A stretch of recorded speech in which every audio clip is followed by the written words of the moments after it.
Okay, greetings. Welcome to Ascending Warriors Academy. We're gonna do brief intro into Tae Kwon Do fundamentals and traditions, basic greetings, and a bit about the Korean culture. So for starters, in the beginning and end of every class, we would execute a bow to the instructors or masters or any black belts. And to do that, you're gonna first put your feet together, hands at your side. This position is called charia, which means attention in Korean. And then when they say gyonne, that means to bow. So charia, hands to the side, boom, and then gyonne. Execute a 90-degree bow and slowly come back up. And the speed determines how much respect you're showing the person. So if you just go like this, it's kind of like, oh, I don't care about you, or I don't respect you. But like, if you slowly 1, 2, 3, and then go back up, 1, 2, 3, that's more like you're honoring the person who you're bowing to and showing that person that most respect. So again, in the beginning of class, you would say 안녕하십니까, which means greetings, how are you, hello, basic like greetings in the beginning of class. So one more time, charia, bow and say 안녕하십니까, and then come back up. And then for the end of class, when class over, you're gonna say 감사합니다, which means thank you. So one more time, we're gonna try that. charia, gyonne, 감사합니다. Yeah. So in Korean culture, this is basically how they greet each other and show respect to each other. In Japanese culture, they don't have their head all the way down. They kind of like don't take their eyes off the person and look at the person, or sometimes they do this, which basically is a sign that they don't trust each other because they don't want to take their eyes off of the person they're bowing to. So in Korean culture, they're a little bit more like humble in that sense and fully trusting the person. Next part is called 준비, and in English that translates to ready position. So Korean, 준비, English, ready position. And you would do the 준비 after the charia. So first it would be charia, feet together, hands out, boom. And then for the first part, 준비, you're opening your left leg to shoulder width. So keep it under your shoulders. And then second part, hands, elbows together, blocking your face and midsection or shoulder plexus. And then third, bring your hands to your hips, right here. And then fourth, straight out in front of you at a slight, like 20-30 degree angle. That. You don't want your hands here. You want it a little bit out in front of you. And what this is basically you're ready for anything that happens. So if someone just randomly kicks you in the groin, you're already in a position to block that. So for example, I'm gonna do it this way. Okay, step a little more forward. So charia, 2, 3, and then go ahead and kick me in the groin. Go. One time. Go. See? So he's not able to kick me in the groin. So charia, face, camera, in that, out. There you go. Cool. Okay, so adding on to what we've learned in the previous 2 videos.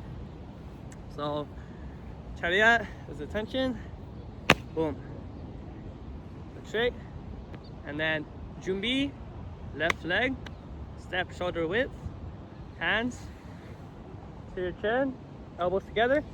This is blocking both your shoulder plexus and your chin. Number 2, bring your elbows in, wrists rest on your hips, and then shoot both hands forward together, in front of you. Now, the next part is horse riding stance, horseback riding stance middle punch. You're gonna bring your left hand to your hip, your right hand on top, and then lift your left leg, open it wider than shoulder length, bend both knees evenly, and you want your back to be in alignment with your heels. You don't want to have your head forward. You want your head to be aligned all the way with the center of your body down to the ground. And then here, your hand that's on top, you're gonna shoot it back to your hip. So your wrist is on your hip, and the hand that's on your waist down, you're gonna shoot it forward and twist straight, aiming the first two knuckles to your solar plexus. So this is the pressure point that you want to aim for that can take the person's breath away.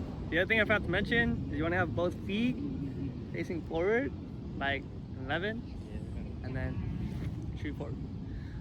So from here, every time you punch, you're gonna do a kiap, which is essentially a shout or a battle cry. That's you're drawing energy from your dantian or tanjan, which is equivalent to energy storage in Korean. Everyone has an energy storage. It's 2 to 3 inches below your navel or belly button, and that's where you're drawing energy from and where you're shouting from. You don't want to shout from your vocal cords, but the shout comes from your stomach. That is different than ha. Like it's more of like a, I don't know, diaphragm breathing. People who sing, they understand this concept because they're taught to sing from the pit of their stomach instead of their throat to preserve their vocal cords without damaging. So, as an example, every time you punch, you're gonna pull this hand back. At the same time, your other hand is replacing it, just like that. And you wanna focus mainly on the hand you're pulling back, more so than the punching hand. So you're relaxing every time you punch. Those are examples. And then once you do, say, 10 to 20 reps of those, you're gonna do 3 at a time. So it'll be each punch, you say Tae Kwon Do. So here, Tae Kwon Do, Tae Kwon Do, Tae Kwon Do. Say you do that, 5 to 10 reps, and then after that you can do 10, 30, 50, 100 at a time. And for those, you're not gonna say anything until the last punch. For example, if I do 10, I'm gonna punch 9, and then on the 10th one, you're gonna key up. So here, or 30, okay. And then another part of this exercise, so you're strengthening your legs all the way from the ground to your hips. You're flexing your abs to bring your hips tucked in, and obviously you're strengthening your arms, chest, the punching, even your back muscles for the pulling back. So the next part is you're gonna have both hands out. You're gonna pull both hands to your hips as fast as you can, and then put it back to where it was. Boom. Put it back to where it was. Boom. So you do that 100 times, and that should complete your arm day or upper body training. The first most basic kick to learn is axe kick or rising kick. So you're gonna get into a from chariot, B. Here you're gonna bring both hands up, and step back, and you're gonna keep both legs straight. And you're gonna raise this leg straight up, straight down. That more you gain flexibility, the higher you can go. And your goal is to get your knee to touch your shoulder. From the side.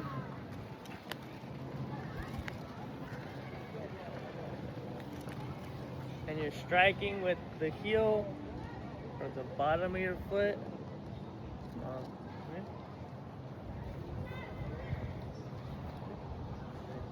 And then so to hit the shoulder or top of the head or chest, you're gonna go here. That you can aim for whatever part. So the strike comes down. The next kick is front snap kick. There's 3 steps. You're gonna bend your knee up. Step 1. Step 2, open your knee and bring it back. And then step 3, put it back down.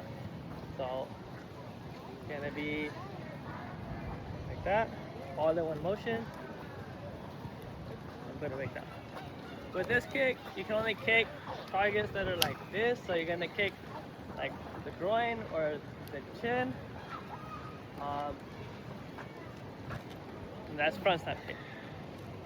The next one is roundhouse kick. So everything's the same. You're just twisting your base leg, and your knee wants to be at a 30-degree angle, and then open, close. So you're targeting the side of the body, the legs, or the face. So leg, side of the body, face.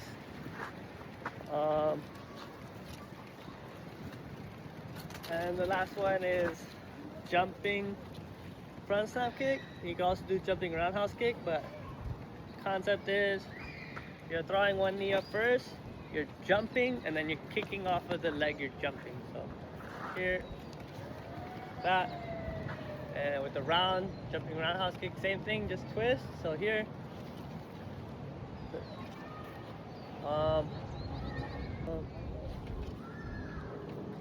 next gonna work on like rolling and falling.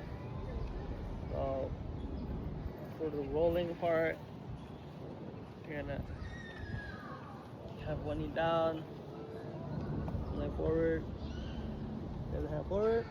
You're gonna make a triangle, and your chin is gonna be tucked into your chest. Your hand is gonna go over your head, and you're gonna look under your armpit and touch the ground, and then all your momentum going forward. So use your back leg and your front leg to push your whole body over your head, and follow the arm to your back, to your feet. So, like that. One more time. From a different angle. So, one leg forward, one hand down, one knee down. Chin tucked in. Hand over your head. And then your whole body, everything is going straight over your head. Hand touch the ground. And just go forward. Now, same thing for sideways. You're gonna be here. You're gonna put your hand down, and you're just gonna follow your arm to your back. So here, like that. Other way, here. That. So when you go backwards, you're gonna have your head to one side. Your legs are gonna go to this side. So your hands, you're gonna touch the ground when you go back. So here. And just roll over your shoulder. You want to get used to doing both sides. So turn your head to this side, put your legs over this side. Same thing, hands touch the ground. That. Now, for the falling aspect, for falling forwards, a good way to practice is from your knees. And you're gonna have your hands towards your chest, palms facing in, fall forward, and as you hit the ground, You're only gonna touch your hand to your elbow on both sides, and then catch your body weight. Like that. Don't let your body touch the ground. For sideways, you're gonna have one hand on your internal organs, hit the ground and fall. Have this leg up, not touching the ground, and this leg down, hitting the ground. One more time. Same side. Hold, hit, leg up, foot down. You don't want to land like this because you can pop your shoulder out. So make sure it's all straight. Boom. Okay, same thing the other side. Grab the other hand, hit the ground. Boom. Wait, the legs are wrong. One more time. Boom. And then for falling backwards, it's kind of the same thing. You don't want to land like this. You don't want to land like this with your elbows bent. You want to land straight, hit the ground straight, like this. Keep your head from hitting the ground by keeping your chin towards your chest. Okay, so these are the 4 basic animal movements I want you guys to work on and practice during your training. It'll just help with overall strengthening of all your muscles and conditioning and movement, mobility, all that. So the first one's monkey crawl or tiger crawl. And just start on your hands and feet, and then opposite hand, opposite foot, step forward. Opposite hand, opposite foot. Boom, boom, boom. Go backwards. Forward. And you're gonna do that at least like 2 laps. You wanna go at least like 20 feet to 50 feet, back and forth. And then the next one, spider crawl. Gonna be in this position. And same thing, just walk forward, opposite, opposite, opposite. The higher you keep your hips, the more engaged your core is. Opposite, opposite, opposite. Up, forward and back a few times. And back.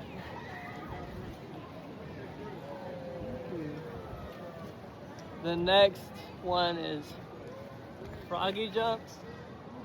You're gonna be in this position. You're gonna push off your legs and push off your hands at the same time and jump forward as far as possible. So here, you wanna explode. Turn back around. Go back the other way. Explode. Next one is duck. Who cares? Next one's duck walk. So hands here, and then just walk forward.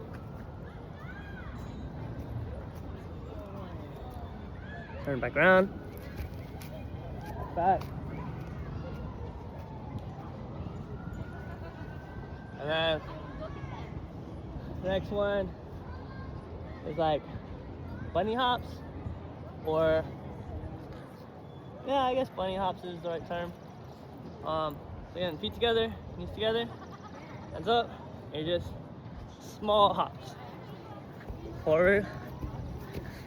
And with this one, it's really good if you not only go forward but also go sideways. So the other side. And you can even go backwards.